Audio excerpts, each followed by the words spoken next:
For this episode, I'm doing something that I used to do in some earlier episodes, which is just kind of riff off a bunch of notes that I've been taking, or a bunch of notes that I just scribbled down after some recent coaching calls with different types of clients. I have a program called Simply Productive, and it is a step by step program that teaches people how to let go of the limiting beliefs and the habits and the old habit patterns that tend to slow them down or hold them down.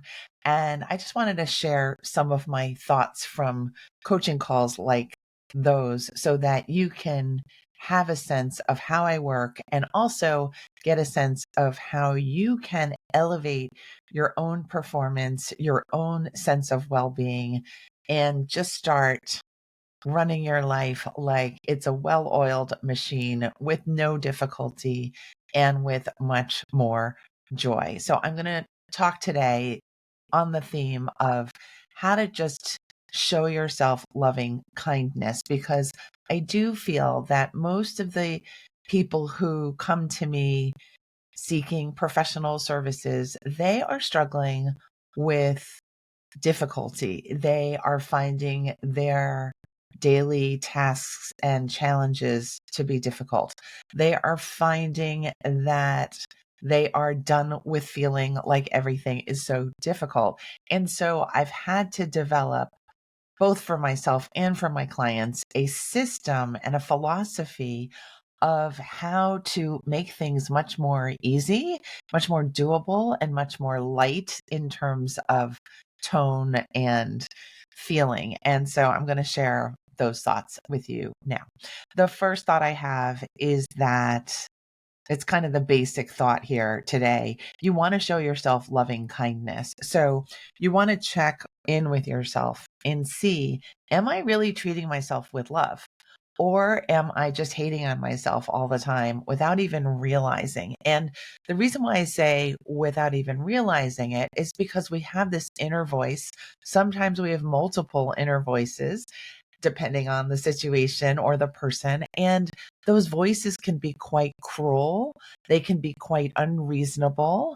They can be mimicking the voices of other people, other figures who have been real people in our lives, who have been teachers, mentors, parents, adult figures in our lives who have sometimes been critical, cruel, mean, wrong.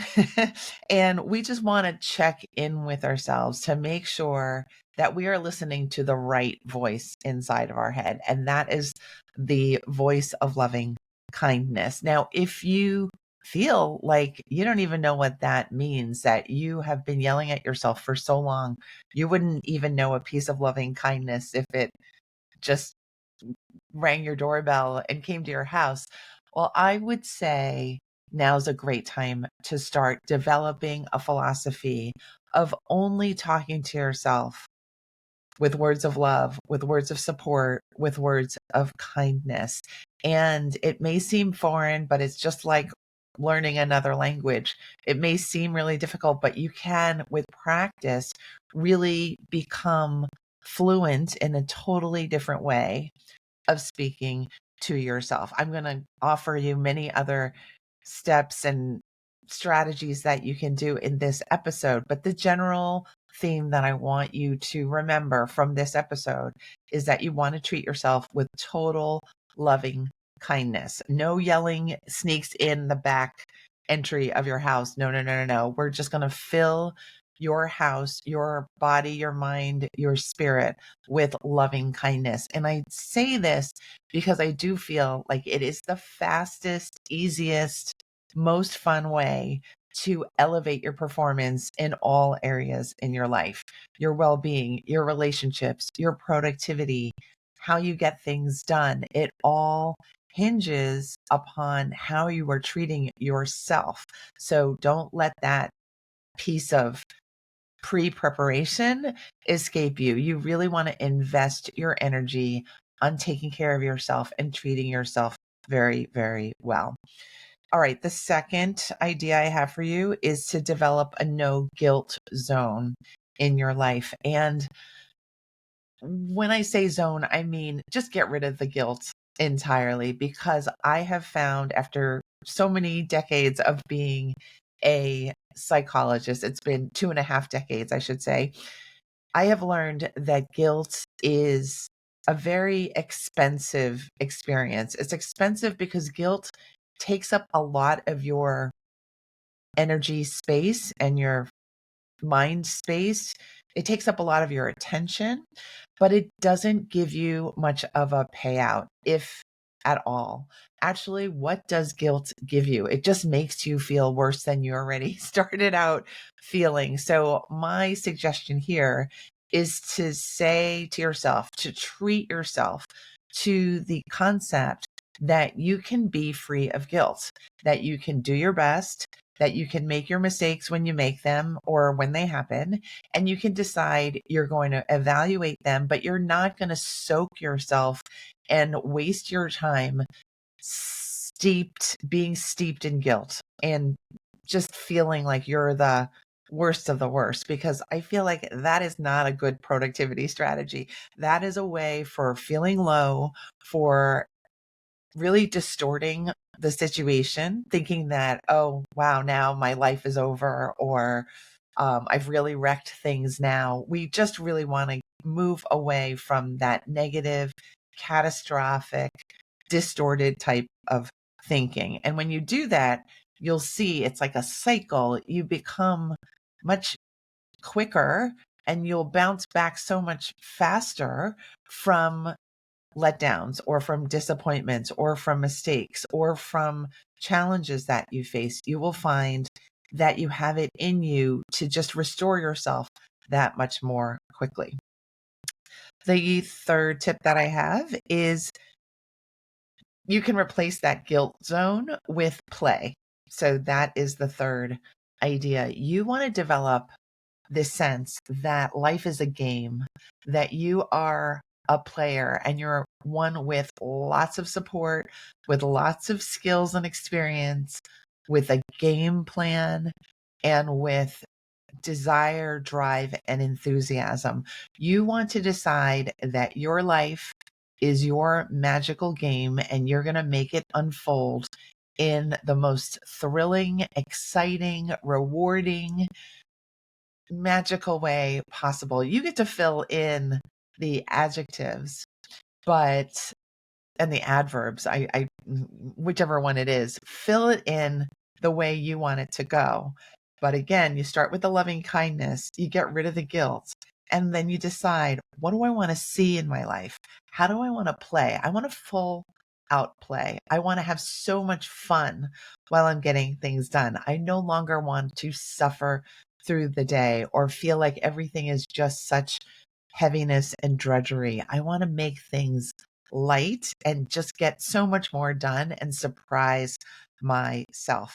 That, by the way, is step number 4. Surprise yourself. You don't want to make everything just run of the mill, because that's no fun. That's why we love sports. That's why we like games, is because we never know who's going to win. We never know how things are going to turn out, but we have our hopes placed in a certain camp or with a certain team or with a certain outcome.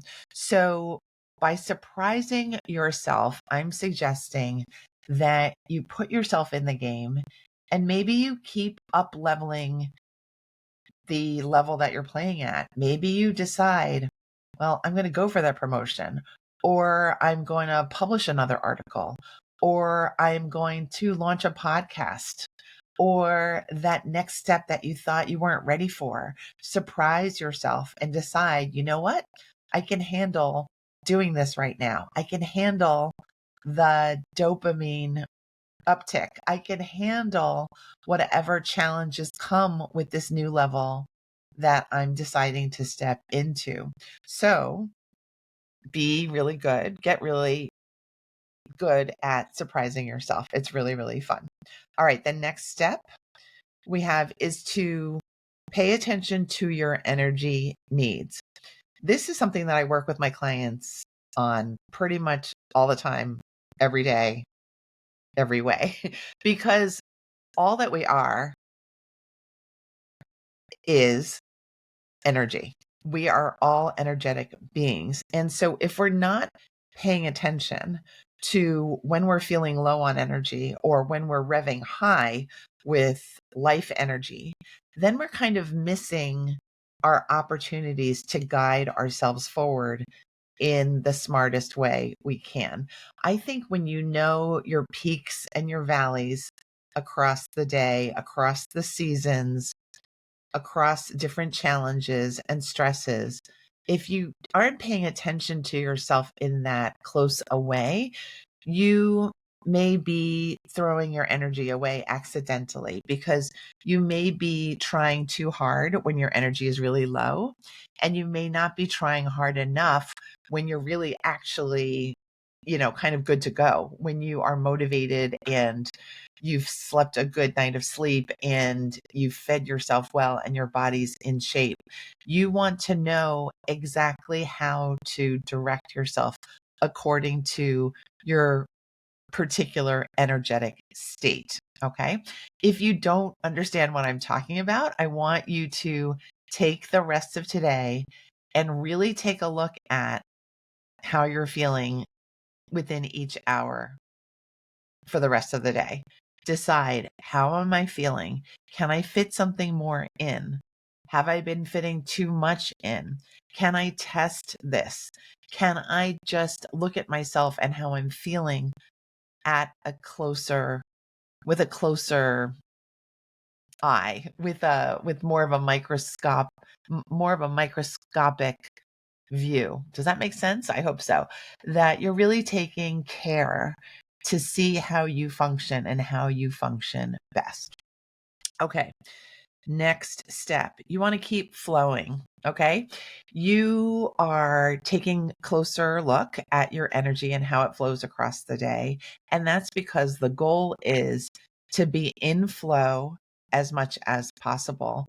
So often when clients come to me looking for help, they are in a state of stagnation. They are burned out. They are overwhelmed. They are feeling so behind on the tasks of daily life and on their big dreams. And they know that there's more to what they bring to the table. They know that they can be performing at a higher level, but they feel really stuck.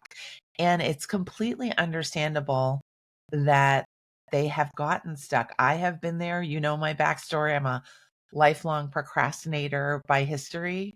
And as human beings, we grind to a halt sometimes when our brain figures out that what we're doing is actually more harmful to us than helpful.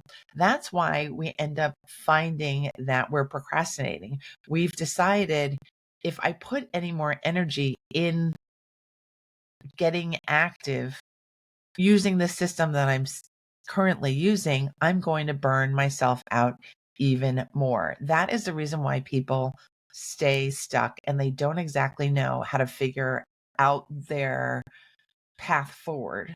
And that's why coaching and psychotherapy can be so helpful, because you get another person's view in on what is happening. And this other person, this authority figure, this professional, whoever it is, it could be a friend as well, that person has the advantage in that moment of not being overwhelmed and not being burned out and seeing that there are other options for you to take. And oftentimes those options involve getting closer to a state of flow. What can we do to get you back into action? What can we do to make sure that next action is not overwhelming to you? What can we do to bring you back into a state of loving kindness with yourself? Because then you feel at your most powerful, in your most integrated way, in your most I'm not afraid of life, of my own life kind of way. And that's a state of flow where things come easily to you, you accomplish things as they come, and you feel accomplished as you go. So you feel like a success. That is my definition on the spot of what flow and a flow state will feel like. All right. Next step that I want to share with you is a really important one. And in my notes, I've written, don't waste after waste. By that, I mean, if you feel like you've wasted your time somehow, or if you are steeped in that guilt state or shame or embarrassment or some other negative state, you want to allow what you need to allow, but you don't want to pile it on. You don't want to waste perfectly good, free, open space, open energy type of time by saying, I need to punish myself for making a mistake or for doing the thing that made me feel guilty. So that's the concept. You don't want to pile on more waste of time when you've decided or you've seen that you have wasted some time. It is okay. We're not perfect beings. None of us are. Some of us may try to be, but we'll never get there because perfection is this imaginary concept. What we have is flow and our best efforts and our decision to do things with love and do things with hope. That's about as perfect a system as you can develop for yourself. So when you do make the mistakes, and they will happen, decide, I am going to use the techniques that Dr. Lee taught me on that episode, and I'm going to reinstate the love for myself and decide I love my life so much that I refuse to let my time go to waste. I refuse to stay stagnant because that is not my natural state of being. I prefer to be in flow. I prefer to play this game of life with all the spirit that I've got. I've got a few more tips for you, and one of them is to avoid over focusing on results. By that, I mean, play the game, enjoy the process, enjoy playing. And if you win, you celebrate, and that's awesome. If you lose, you lose. That oftentimes gives you stuff to focus on a bit more. So I'm thinking of the game of soccer right now. If you have a 5-game losing streak in soccer, it is likely that you're going to double up on your practices. You're going to maybe play some game tape. You are going to check in. Do I need to change my cleats or up level my training a bit? These experiences of losses are really opportunities for saying, I can do better and I can experience wins in the future, right? So they are reasons for looking at things more deeply.